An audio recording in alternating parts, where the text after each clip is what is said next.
هارد لك يا شيكا، ما تزعلش. هارد لك على التعادل يا اسطى. تعادل ايه يا شيكا؟ الماتش خلصان 4-1 يا شقيق. لا احنا ما بنحسبهاش كده خالص. امال بتحسبها ازاي؟ انت كسبت الشوط الاول بس، انما الشوط التاني خلصان تعادل. ايه؟ اللي انت شايفه يا شقيق يتم. سؤال فني يا شيكا معلش. قول. لما انت مش قادر تجري بتلعب ليه؟ يعني انت ما فيش خالص كده؟ مين قال لك انت نسيت المقصات اللي كلتوها مني؟ انتوا بس صعبتوا عليا اعملها فيكوا وانتوا واخدين الدوري عشان ما تنكدوش على الجمهور. ايوه حصل، من كتر ما احنا صعبانين عليك كانت اللعيبه بتخش عليك بتسيب لهم الكوره تقول لهم اتفضلوا اهي. شفت بقى صعبانين عليا ازاي؟ حبيبنا يا شيكا صاحب اصل وواجب.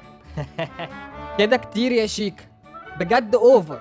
هنعمل ايه؟ طب ما لا يكلف الله نفسا الا وسعها يا اسطى. ما هي كده وسعت قوي فعلا. بص انا هروح الاهلي. ايه؟ واخد الولا زيزو معايا. يا نهارك ابيض. افهمني بس يا شيك. افهم ايه ونيلة ايه بعد اللي بتقوله ده؟ احنا عايزين نفرح جمهور الزمالك. ده انت كده هتشيله مش هتفرحه. تفرحه ازاي؟ اقول لك انا افرحه ازاي. لما اروح انا وزيزو يبقى كده في كام زملكاوي في فرقة الاهلي؟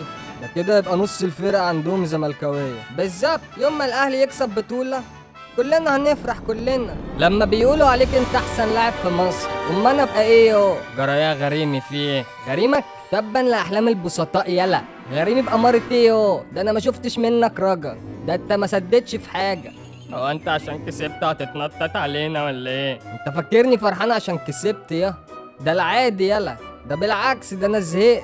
ده مفيش منافسة. ديربي ايه بقى وقرف ايه؟ ده انت عريتنا يا ابني. احنا كنا عايزين ماتش اقوى من كده نتصيط على حسه. شوف لما الزمن يجي بظهره. ده هو جيب ظهره وداس على وشك وعلى وش الفرقة كلها.